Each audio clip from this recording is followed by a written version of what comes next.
अस्सलाम वालेकुम। नाज़रीन, न्यूज़ एट 4 में आपका खैर मकदम है। मैं हूं मोहम्मद इस्लामुद्दीन मतीन। सबसे पहले नजर डालते हैं हेडलाइंस पर।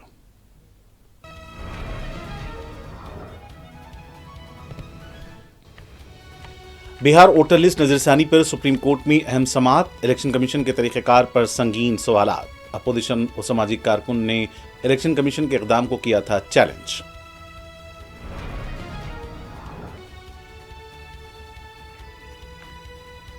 आसाम की दोभरी में तारीख की सबसे बड़ी बुलडोजर कार्रवाई। तकरीबन 10,000 अफराद बेघर, मसाजिद और मदारिस भी मुनहदिम कर दिए गए।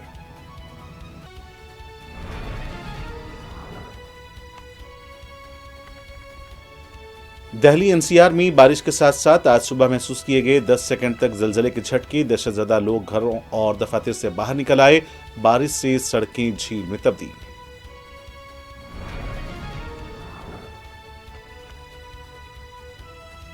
तेलंगाना की वजीर आबकारी उत्तम कुमार रेड्डी के खिलाफ नाकाबिल जमानत warrant. Model code of conduct के एक पुराने केस में नामपल्ली अदालत की कार्रवाई।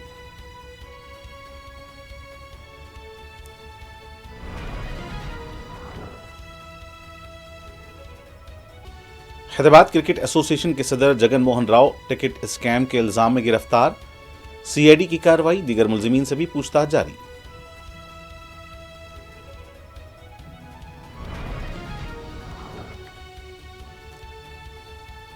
हैदराबाद से करनूल जाने वाली स्कॉर्पियो गाड़ी हादसे का शिकार। एक ही खानदान के 3 अफराद जाँ बहक। महलुकीन में 3 साल लड़की भी शामिल।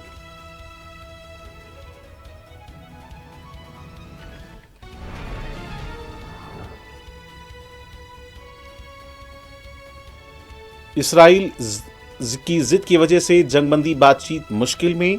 10 इसराइली यरगमानियों को रिहा करने के लिए तैयार है हमास। गजा पर हमले भी जारी।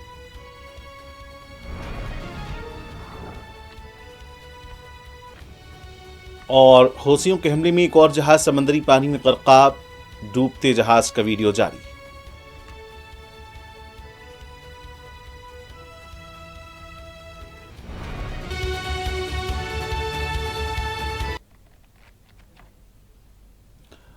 और पेश खबरें तफसील से। बिहार में वोटर लिस्ट की एसआईआर के अमल पर आज सुप्रीम कोर्ट में अहम समाअत हुई, जिसमें इलेक्शन कमीशन के तरीक़ेकार, रफ्तार और दस्तावेजी उसूलों पर सख्त सवालात उठाए गए। दरख्वास्त गुजारों के वकीलान ने अदालत को बताया कि वोटर लिस्ट की नजरसानी कानून के तहत मुमकिन है, लेकिन जिस अंदाज से बिहार में इसे नाफिज किया जा रहा है वो न सिर्फ जल्दबाजी पर मबनी है बल्कि अवामी हुकूक के लिए खतरनाक भी साबित हो सकता है। इलेक्शन कमीशन के वकील ने समाअत के दौरान अदालत को बताया कि उन्हें ताहाल तमाम दरख्वास्तों की नकूल मौसूल नहीं हुई है, जिसके बायस वो तफसीली जवाब दाखिल नहीं कर सके। वहीं दरख्वास्त गुजारों की तरफ से पेश होने वाले सीनियर वकील गोपाल शंकर नारायण ने कहा कि ये नई इस्तिलाह इलेक्शन कमीशन की तरफ से घड़ी गई है, जिसकी पहले कोई वाज़ेह मिसाल नहीं मिलती। उन्होंने कहा कि 2003 में भी ऐसी मशक की गई थी, लेकिन उस वक्त बिहार में वोटरों की तादाद निस्बतन कम थी। अब जबकि रियासत में 7.5 करोड़ वोटर्स हैं, तो इतने बड़े पैमाने पर जल्दबाजी में ऐसी मशक खतरनाक नतायज दे सकती है। वकील ने कहा कि इलेक्शन कमीशन को इख्तियार जरूर हासिल है, लेकिन अमल शफाफ, कानून के मुताबिक और काबिल अमल भी होना चाहिए। उनका कहना था कि अगर ये वाकई गहरी नजरसानी है तो अफसरान को घर घर जाकर वोटरों की तस्दीक करनी चाहिए, लेकिन ज़मीनी सतह पर ऐसा होता दिखाई नहीं दे रहा है। दरख्वास्त गुजारों की जानिब से एतराज़ भी उठाया गया कि वोटर लिस्ट में नाम शामिल करने के लिए जिन 11 दस्तावेजात को तस्लीम किया जा रहा है, उनमें न तो आधार कार्ड शामिल है और न ही वोटर ID, जो आमतौर पर शनाख्त के सबसे मोतबर जराए समझे जाते हैं। वकील ने कहा कि जब पूरे मुल्क में आधार और वोटर ID को शनाख्ती दस्तावेज माना जाता है तो उन्हें इस फहरिस्त से खारिज करना गैर मंतकी और इम्तियाजी अमल है।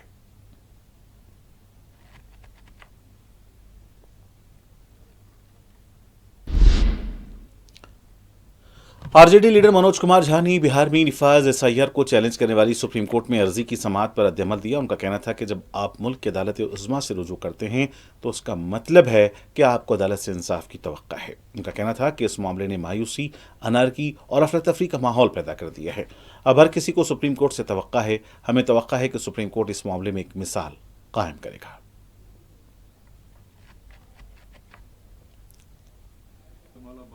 आज मतदाता सूची संशोधन के खिलाफ जो याचिका है सुप्रीम कोर्ट में, उस पर सुनवाई करेंगे। देखिए, जब हमने सुप्रीम कोर्ट को दस्तक दी है तो जाहिर है कि जब आप देश की सर्वोच्च न्यायालय के पास जाते हैं तो उम्मीद के साथ जाते हैं, अंधेरे में रोशनी का सुराग ढूंढते हैं और वही रोशनी का सुराग माननीय सर्वोच्च न्यायालय है, उनके पहले के भी जजमेंट्स हैं और इसमें हम कुछ नहीं चाह रहे हैं। हम चाह रहे हैं जो हताशा, अराजकता, क्यास का माहौल है, जहां हर व्यक्ति के सर पे तलवार लटक रही है कि 25 दिन के अंदर उसे तमाम दस्तावेजों को मीट करना, वो भी सिर्फ वही 11 जिनके बनने में जिन दस्तावेजों का प्रयोग होता है उनको इस 11 में शामिल नहीं किया गया।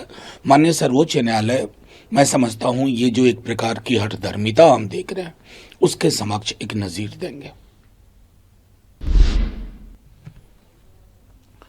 आसाम में मुस्लिम अक़लियत के खिलाफ रियासती हुकूमत की ज़ालिमाना बुलडोज़र पॉलिसी जारी है। आसाम के ज़िले धोबरी के बिलासीपारा में इंतजामिया की बुलडोज़र कार्रवाई से तकरीबन 10,000 अफराद बेघर हो गए। बताया जाता है कि आसाम की तारीख की सबसे बड़ी इंहदामी कार्रवाई है, जिससे हज़ारों मुसलमान बेघर हो गए हैं। जिन इलाकों में इंहदामी कार्रवाई अंजाम दी गई वो तमाम मुस्लिम अक्सरियती इलाके हैं, जिनके रिहायशी गुज़िश्ता 70 बरसों से यहाँ मुकीम हैं। ज़िला इंतजामिया ने धोबरी के इलाके संतोषपुर, चारवाबाखर और सेरीकोटा के 4,000 बीघा अराजी पर वाक़ सैकड़ों मकानात को मुनहदिम कर दिया। ये तमाम अक़लियती मुसलमानों के इलाके दरिया ब्रह्मपुत्रा के किनारे वाक़ हैं। इंतजामिया की इस कार्रवाई से तकरीबन 10,000 अफराद छतों से महरूम हो गए हैं। इंतजामिया ने इन इलाके में वाक़ मसाजिद और मदारिस को भी मुनहदम कर दिया। इंतजामिया की ज़ालिमाना कार्रवाई से मुकामी आबादी में कोहराम मचा हुआ है, लोग सदमे में हैं। उधर ज़िले इंतजामिया का दावा है कि इन बेघर ख़ानदानों को पहले ही दीगर इलाकों में अराजी अलॉट कर दी गई थी, लेकिन मुतासरीन का कहना है कि अलॉट करदा अराजी रिहाइश के काबिल नहीं है। दावा किया जा रहा है कि अराजी थर्मल पावर प्रोजेक्ट के लिए अडानी ग्रुप के APDCL को मुंतकिल की जा रही है। इससे कबल वज़ीर आला हेमंत बिस्वा शर्मा समेत अडानी ग्रुप के डायरेक्टर भी इन इलाकों का दौरा कर चुके हैं।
बुलडोजर का पॉलिटिक्स कर रहा है हिमंत बिश्वा शर्मा सरकार, हम इसका निंदा करते हैं मुस्लिम स्टूडेंट्स यूनियन की तरफ से। आज देखिए मस्जिद या आपका कब्रस्तान हो, हर जगह पे बुलडोजर चला रहा है हिमंत बिश्वा शर्मा जी। आज देखिए सिर्फ मुसलमानों को ही क्यों टारगेट कर रहा है हिमंत बिश्वा शर्मा जी, क्योंकि नेक्स्ट जो चुनाव है असेंबली का 2026 में, इस चुनाव को जीतने के लिए सिर्फ मुसलमान को हथियार जैसा यूज़ कर रहा है। क्योंकि जो सांप्रदायिक पॉलिटिक्स हिमंत बिश्वा शर्मा जी कर रहा है, इसका हम निंदा करते हैं। क्योंकि India is a secular country, यहाँ पे हर धर्म का लोग रह सकता है, उसका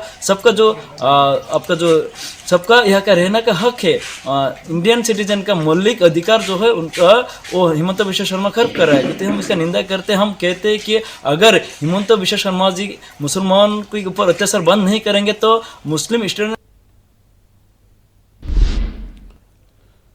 यमन में निमिषा प्रिया की फांसी मामले की सुप्रीम कोर्ट में नुमाइंदगी करने वाले एडवोकेट सुभाष चंद्रन का कहना है कि हमने आज सुबह ही पिटीशन दायर की है। बेंच ने मामले की संगीनी को देखते हुए समाअत करने पर रजामंदी जाहिर की है। बेंच ने अटॉर्नी जनरल के दफ्तर को पेशगी कापी दाखिल करने की हिदायत कर दी है। केस की समाअत 14 जुलाई को होगी। इससे पहले सुप्रीम कोर्ट ने अटॉर्नी जनरल ऑफ इंडिया को नोटिस जारी करते हुए केरला की निमिषा प्रिया की दरख्वास्त पर हुकूमत हिंद से जवाब तलब किया है, जिस पर यमन में कत्ल का मुकदमा दर्ज है और इसे 16 जुलाई को फांसी दी जा सकती है।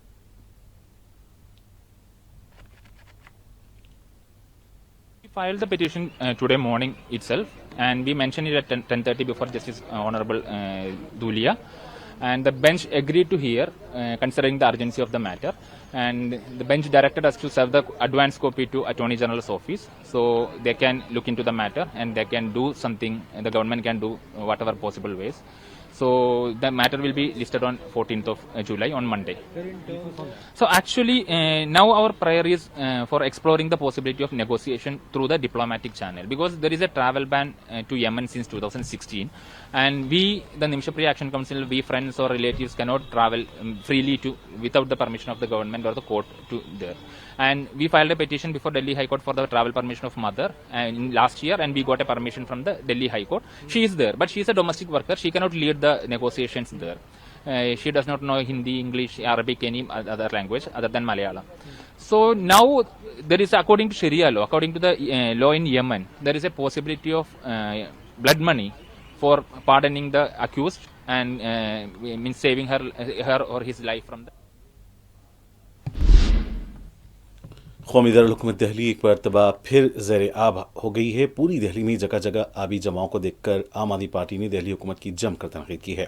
आपके दिल्ली रियासती सदर सौरभ भारद्वाज समेत कई रहनुमाओं ने सोशल मीडिया पर सड़कों पर हुई आबी जमाओं की तस्वीरें शेयर करके रेखा गुप्ता हुकूमत पर शदीद तनकीद की है। उन्होंने कहा कि 4 इंजन होने के बावजूद बीजेपी हुकूमत आबी जमाओं को रोकने में फिर से नाकाम हो गई है। उन्होंने कहा कि 1 घंटे की बारिश से अलकनंदा ग्रेटर कैलाश का बुरा हाल हो गया है।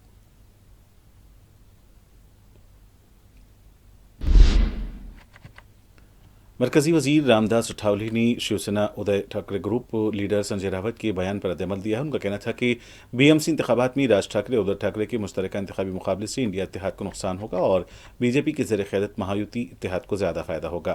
उन्होंने शिवसेना रुकन असम्बली संजय गायकवाड की मारपीट को भी गैर दुरुस्त करार दिया।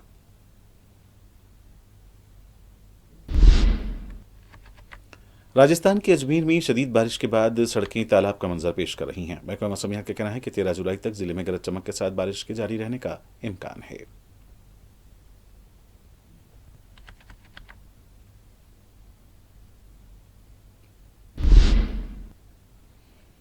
कलकत्ता हाईकोर्ट ने 2019 में बीजेपी के 3 कारकुनान के कत्ल की सीबीआई जांच का हुक्म दे दिया है।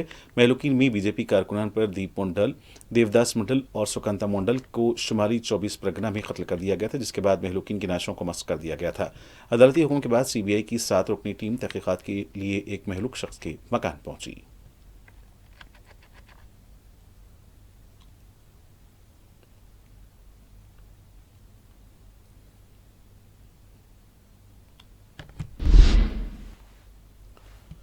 उत्तराखंड के हरिद्वार में गुरु पूर्णिमा के मौके पर भक्तों को दरियाई गंगा में स्नान करते नजर आए। पूर्णिमा के मौके पर हर साल भक्तों की तादाद बढ़ जाती है। इस मौके पर सिक्योरिटी के भी सख्त इंतजाम किए गए थे।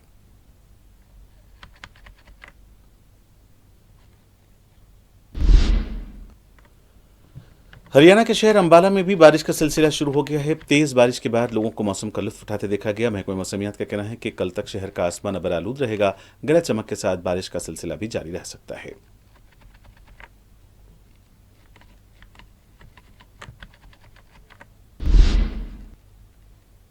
दिल्ली और एनसीआर के इलाकों में जुमेरात की सुबह उस वक्त खौफ व हिरास फैल गया जब बारिश के दौरान जलजले के तेज झटके महसूस किए गए। मीडिया रिपोर्ट्स में नेशनल सेंटर फॉर सिस्मोलॉजी के हवाले से बताया गया कि सुबह जलजला 9:04 पर आया और उसकी शिद्दत तकरीबन 4.1 रिकॉर्ड की गई। जलजले के झटके दिल्ली, नोएडा, गाजियाबाद और करीबी इलाकों में तकरीबन 10 सेकंड तक महसूस किए गए, जबकि मगरबी उत्तर प्रदेश के मुजफ्फरनगर समेत दीगर शहरों में भी इसका असर देखा गया।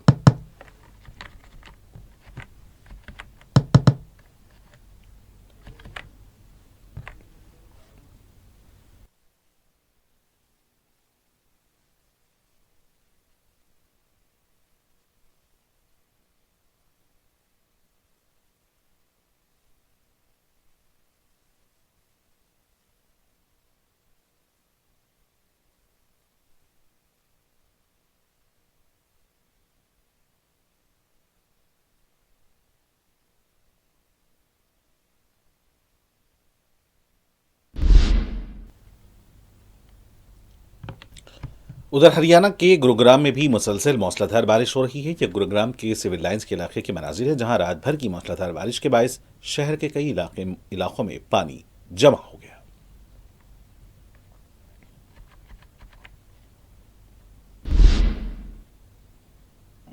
कांग्रेस पार्टी ने वजीर आजम नरेंद्र मोदी के हालिया गैर मुल्की दौरे के बाद उन पर तंज करते हुए कहा है कि अब जब वो वतन वापस आ चुके हैं तो उन्हें मणिपुर, पहलगाम और अपने आबाई रियासत गुजरात समेत दीगर दाखिली मसाइल पर संजीदगी से तवज्जो देनी चाहिए।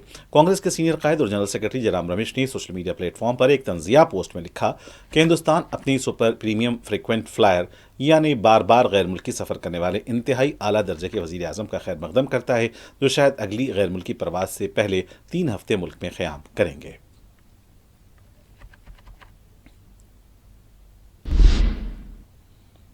महकमा मौसमियात भुवनेश्वर की डायरेक्टर डॉक्टर मनोरमा मोहंती का कहना है कि 10 से 12 जुलाई तक ओडिशा में हल्की से दरमियानी दर्जे की बारिश का इम्कान है। साहली और शुमाली अंदरूनी अजला में गरज चमक और तेज हवाओं के साथ कुछ अजला में भारी बारिश भी हो सकती है।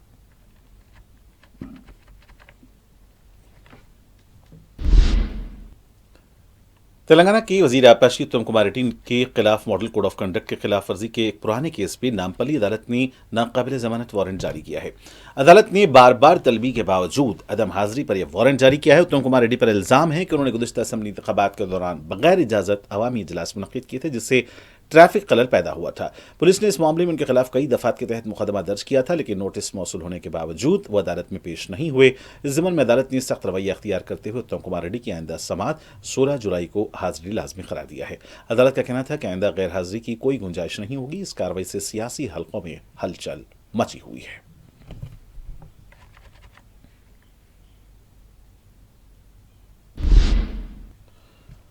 आंध्र प्रदेश के कर्नूल जिले में पेश आए एक भयानक सड़क हादसे में एक ही खानदान के 3 अफराद जान बहक हो गए, जबकि 7 जख्मी हो गए। जख्मियों में 2 की हालत तशवीशनाक है। यह हादसा जुमेरात की सुबह 5 बजे कर्नूल जिले के काशीरेड्डी नायना आश्रम के करीब उस वक्त पेश आया जब स्कॉर्पियो गाड़ी सामने जाने वाले ट्रैक्टर से टकरा गई। हादसा इतना खौफनाक था कि 2 अफराद मौके पर ही जान बहक हो गए। यह हादसा सुबह तकरीबन 5 बजे पेश आया। गाड़ी में सवार अफराद हैदराबाद से मेटकूर जा रहे थे।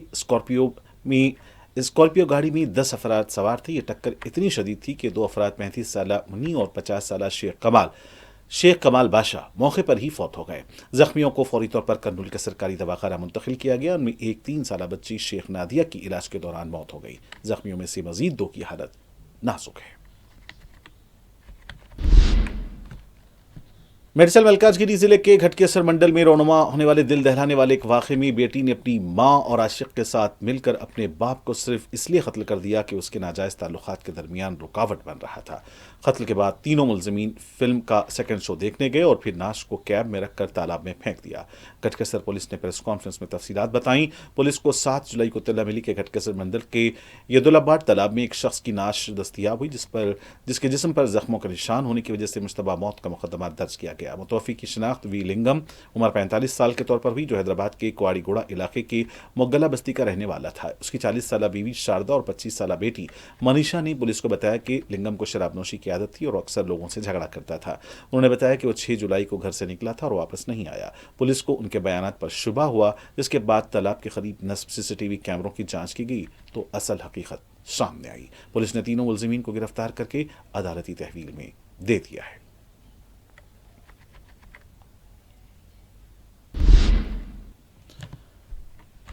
हैदराबाद क्रिकेट एसोसिएशन के सदर जगन मोहन राव बदनवारियों के इल्जाम में गिरफ्तार हो गए। CID के अहदेदारों ने उन्हें 4 जुमे को गिरफ्तार कर लिया। बताया जाता है कि उनकी ये गिरफ्तारी IPL टिकटों के तनाजे के बाद उनके खिलाफ तहकीकात के लिए तश्कील दी गई विजिलेंस रिपोर्ट की बुनियाद पर हुई है।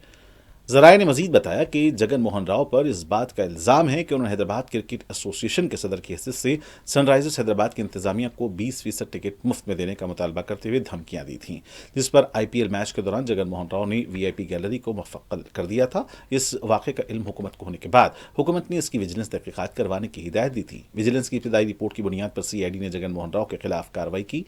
जगन मोहन राव के अलावा सेक्रेटरी श्रीनिवास राव, CEO सुनील कांटे, जनरल सेक्रेटरी राजेंद्र यादव और उनकी अहलिया कविता को भी CID ने पूछताछ के लिए हिरासत में लिया है।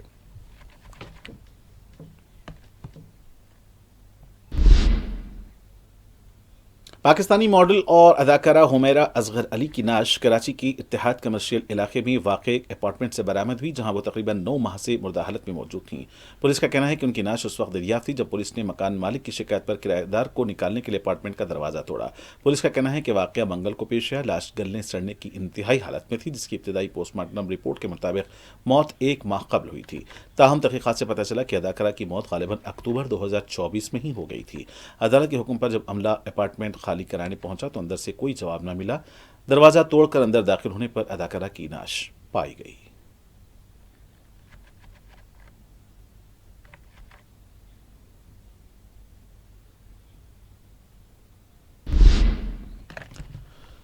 यमन के हौसियों ने इसराइल की जानिब से जाने वाले एक और बहरी जहाज पर बहर अहमर में हमला करने और इसे डुबोने की वीडियो जारी कर दी। हौसियों की जानिब से जारी की गई एक वीडियो में देखा जा सकता है कि बहरी जहाज एटंटी सी पर बैलिस्टिक और क्रूज मिसाइल दागे गए, जिससे बहरा को शदीद नुकसान पहुंचा और इसके बाद बहरी जहाज मुकम्मल तौर पर समंदर में डूब गया।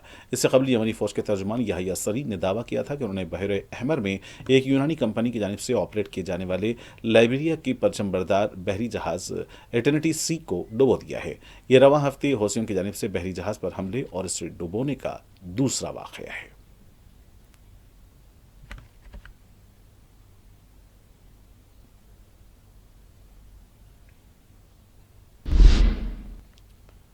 गजा में जंगबंदी और यरगमालियों की रिहाई को लेकर इसराइल के साथ चल रही बातचीत के दरमियान हमास ने एक बड़ा ऐलान किया है। हमास ने कहा कि वो 10 इसराइली यरगमालियों को रिहा करेगा। इस्लामी ग्रुप का यह बयान खतर के सालिसी में 4 दिनों की बिलवास्ता बातचीत के बाद आया है। हालांकि हमास का कहना है कि जंगबंदी के लिए चल रही बातचीत इसराइल की जिद की वजह से मुश्किल है। जंगबंदी मुज़ाकरात में कई रुकावटें हैं, जिनमें इमदाद का बहाव, गजा पट्टी से इसराइलियों की वापसी और मुस्तकिल जंगबंदी के लिए हकीकी गारंटी शामिल है।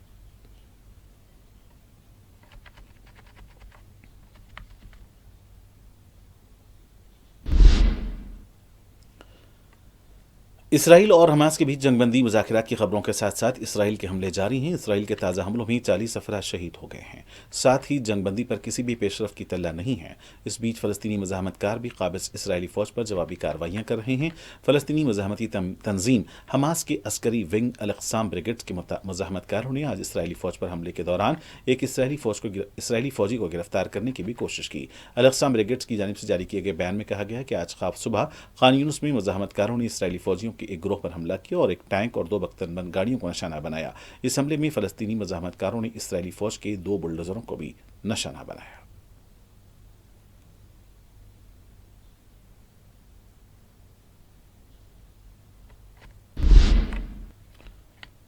अमेरिका ने ईरान के बैंकिंग नेटवर्क पर मजीद पाबंदियां आयद कर दी हैं। ईरान के बैंकिंग नेटवर्क पर आयद मजीद पाबंदियों के तहत मुत्तहिदा अरब अमारात, तुर्किया, चीन और हांगकांग की कुछ कंपनियां ब्लैक लिस्ट कर दी गई हैं। अमेरिकी महकमा खजाना की जानिब से ब्लैक लिस्ट की जाने वाली कंपनियों पर ईरान के मिसाइल प्रोग्राम्स की माली और तकनीकी मुआविनत करने का इल्ज़ाम है। अमेरिकी महकमा खजाना के मुताबिक ईरानी तेल की खरीद फरोख्त से करोड़ों डॉलर्स का तेहरान को फ़ायदा दिया गया। ईरान से लेन देन करने वालों पर भी मजीद पाबंदियां लग सकती हैं।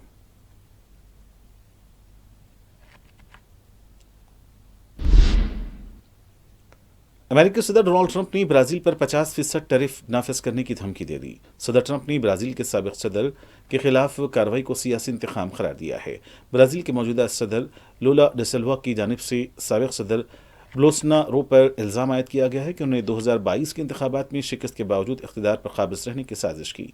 साबिक़ सदर पर यह भी इल्ज़ाम है कि उन्होंने दारुल-हुकूमत ब्राज़ीलिया में पार्लियामेंट और दीगर रियासती इदारों पर हमला के लिए अवाम को उकसाने में किरदार अदा किया। सदर ब्राज़ील लूला दा सिल्वा का कहना है कि कानून से बालातर कोई नहीं और उन्हें किसी की भी मदाखिलत कबूल नहीं। याद रहे कि ब्राज़ीली सदर लूला दा सिल्वा इसराइल के हाथों फ़लस्तीनियों के कत्लेआम को नस्लकुशी करार दे चुके हैं, जिसके बाद अमेरिका और इसराइल ने शदीद रद्दअमल का इज़हार किया था।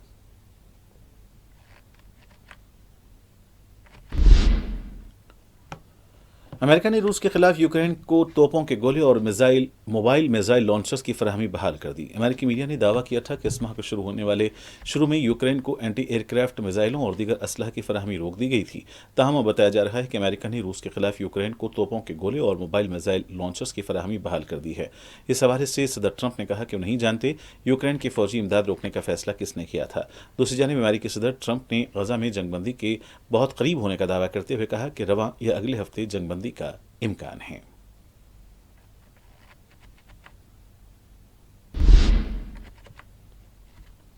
रूसी सदर व्लादिमीर पुतिन ने नायब वजीर खारजा मिखाइल बोगदानोव को उनके ओहदे से बरतरफ कर दिया। साथ ही उन्हें मशरिक़ वस्ता और अफ्रीका के लिए सदर के खुसूसी मंदूब के मनसब से भी सुबकदोश कर दिया गया। मिखाइल बोगदानोव गुज़िश्ता एक दहाई से ज़्यादा अरसे से दोनों ओहदों पर फायज थे और रूस की मशरिक़ वस्ता और अफ्रीका से मुताल्लिक़ सिफारती हिकमत अमली में कलीदी किरदार अदा कर रहे थे। वो OIC समेत बैनुल-अक़वामी इस्लामी तंजीमों से मुतल्लिक़ उमूर भी देखते थे। मिखाइल बोगदानोव शाम, लीबिया और खित्ते के दीगर ममालिक में रूस के सिफारती मिशन की क़यादत करते रहे हैं। उन्हें सन 2011 में वज़ारत ख़ारजा का नायब सरबराह और सन 2014 में सदर का खुसूसी मंदूब मुक़र्रर किया गया था। रूसी सदारती महल की जानिब से मिखाइल बोगदानोव को बरतरफ करने की वजह नहीं बताई गई।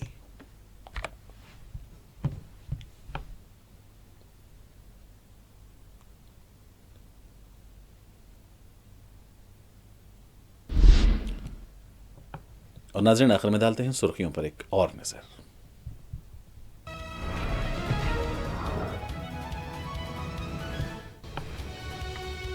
बिहार वोटर लिस्ट नजरसानी पर सुप्रीम कोर्ट में अहम समाअत। इलेक्शन कमीशन के तरीक़ेकार पर संगीन सवालात। अपोजिशन और सामाजिक कारकुन ने इलेक्शन कमीशन के इक़दाम को किया था चैलेंज।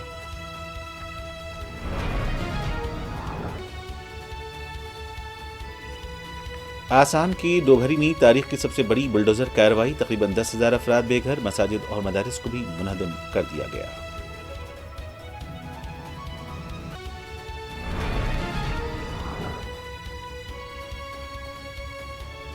दिल्ली NCR में बारिश के साथ साथ आज सुबह महसूस किए गए 10 सेकंड तक जलजले के झटके। दहशतज़दा लोग घरों और दफातर से बाहर निकल आए। बारिश से सड़कें झील में तब्दील।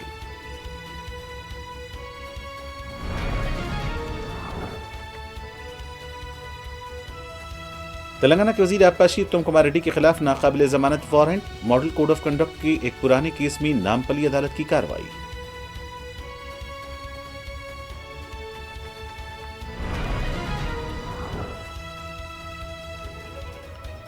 हैदराबाद क्रिकेट एसोसिएशन के सदर जगन मोहन राव टिकट स्कैम के इल्जाम में गिरफ्तार। CID की कार्रवाई। दीगर मुलजमीन से भी पूछताछ जारी।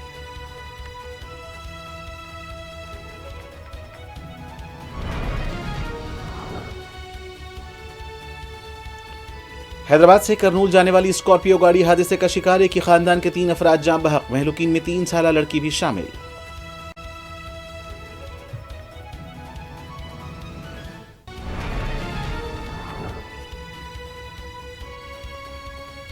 इसराइली जिद की वजह से जंगबंदी बातचीत मुश्किल में। 10 इसराइली रकमालियों को रिहा करने के लिए तैयार है हमास। गजा पर हमले भी जारी।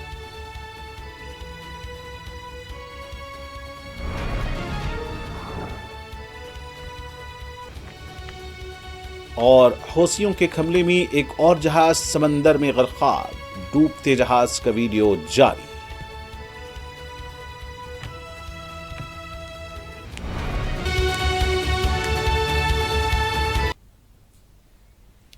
और नाज़रीन, के साथ न्यूज़ 4 का सिलसिला यहीं इख्तिताम को पहुंचता है। मुझे मोहम्मद इस्लामुद्दीन मतीन को पूरी टीम के साथ इजाज़त। देखते हैं 4TV न्यूज़। खुदा हाफिज़।